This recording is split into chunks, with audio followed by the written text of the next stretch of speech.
How's it going, ladies and gentlemen, and welcome to a brand new episode of the Strictly Nintendo podcast where we are going to talk about Star Fox Zero.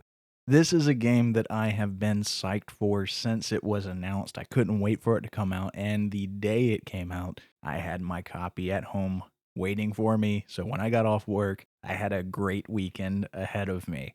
Now, I do want to preface this review with the following statement.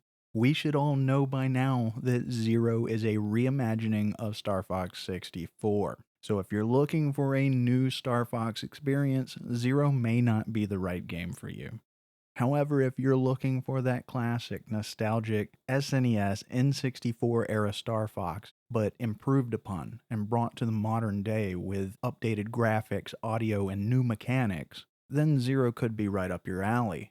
Now, being a Star Fox fan and being introduced to this series from the original one on the SNES, I was clearly hyped for Zero to come out. So when I got it and I put it in the Wii U and started playing for the first time, I was obviously going to be a little bit critical of it, and it was every bit a Star Fox experience.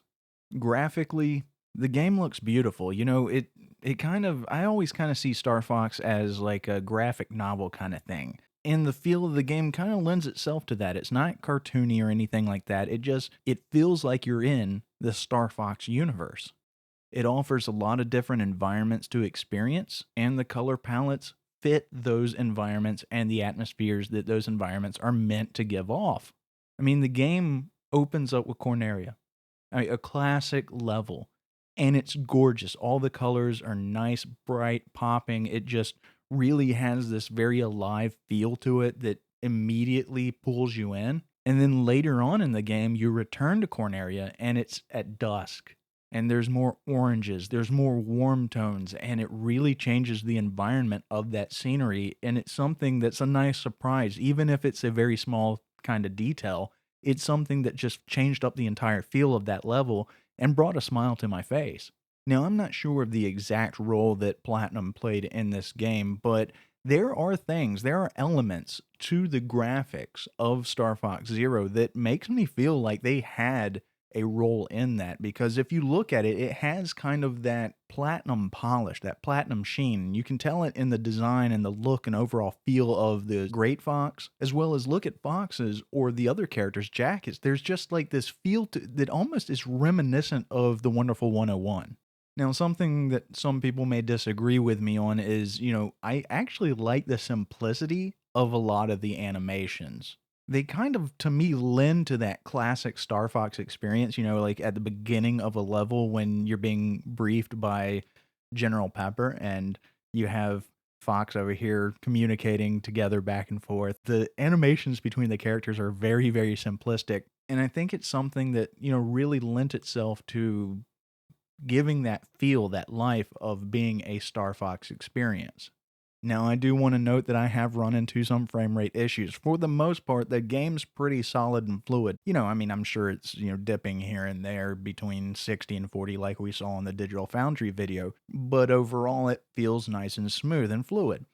But there are times when there's a lot going on. There's multiple enemies on the screens, and you're locking onto them, blowing up multiple enemies, and there's a lot of stuff going on. And for a half second or so at certain times, like with a lot of explosions, you will have some noticeable frame rate drops. But it's not terrible. It's noticeable, but it's not something that harms the game overall.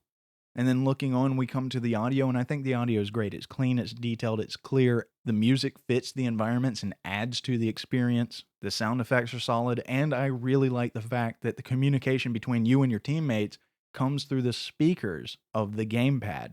That separation between the main audio coming off the TV and then the communication coming off of the gamepad speakers, it adds an element of immersion. It's a small detail that really kind of makes you feel like you're in the cockpit of the Arwing and that you're part of this battle, you're part of this game. So that was a nice choice.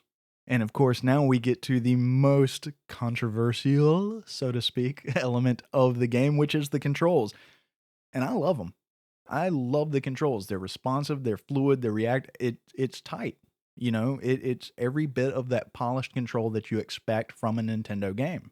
And that includes the motion controls. I like the motion controls. Yes, there is a learning curve. All right. You're not going to just go into, I mean, some of you might, but most of us aren't going to just come into it and immediately be adapted to the motion controls. There is a learning curve. But once you understand how to utilize it, how to apply the motion controls, it really adds a new dimension and element to the gameplay that lends itself to the advantage of the player. Honestly, the thing about it is the key is to keeping a cool, collected head.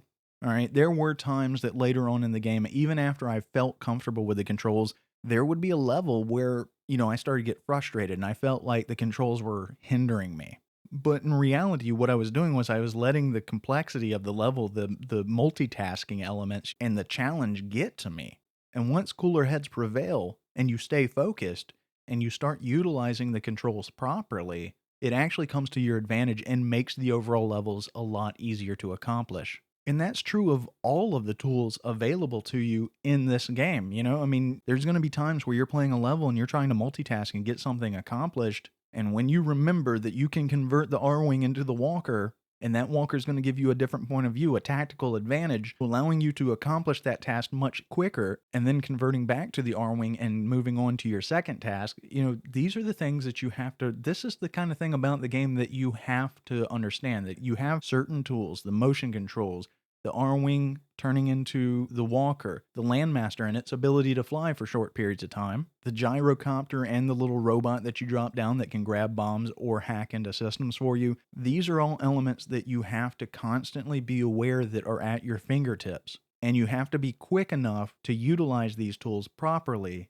And once you're able to do that, if you stay calm, cool, collected, and focused, all these tools come together to really provide an advantage to you. So use them wisely. And if you feel a little overwhelmed, don't be afraid to go back and play some of the earlier missions that you know you can beat easily, and then try to utilize these tools in different ways just to test them and see how they work and what their advantages and weaknesses are. That can help you a lot in becoming comfortable with everything that this game requires you to utilize in order to beat the missions. And speaking of tools, there's also the Amiibos. Now, what the Amiibos unlock for you, you can unlock in the gameplay, which is a nice touch, Nintendo. Not everybody may have the Amiibos, but the Amiibo functionality is really cool. With Fox, you unlock the classic original Arwing, and there's something really fun about seeing that in a modern game.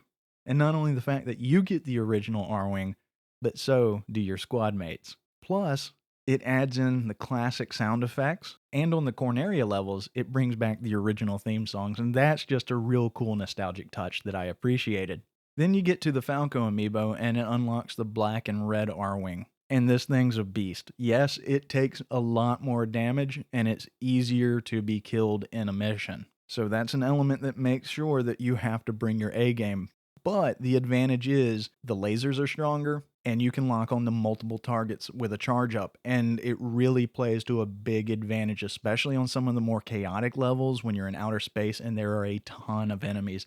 The Black Arwing is awesome, and it changes up how you interact with the game, so it's definitely something that if you have the Amiibo, use it. If not, unlock it, because it's definitely a cool experience to have in this game. Now, I love this game. I am glad it's part of my library. I've been having a blast with it. It's got that classic feel to it, but it's new and fresh. It's that perfect balance that brings new elements and really brings life to the series. And it's great to see a Star Fox game on a home console for the first time in over a decade.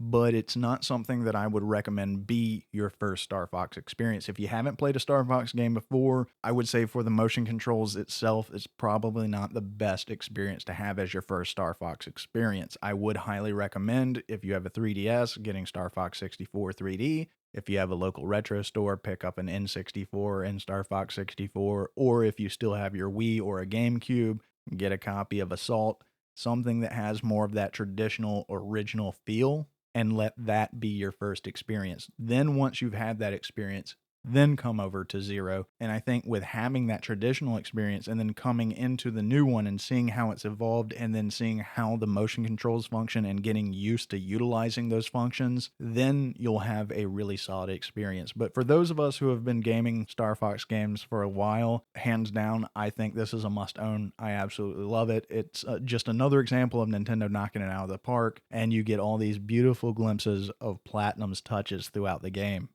And speaking of which, I'm going to go fire up the Wii U and play some more Star Fox Zero. So that will do it for this episode of the Strictly Nintendo podcast. Until the next one, take care.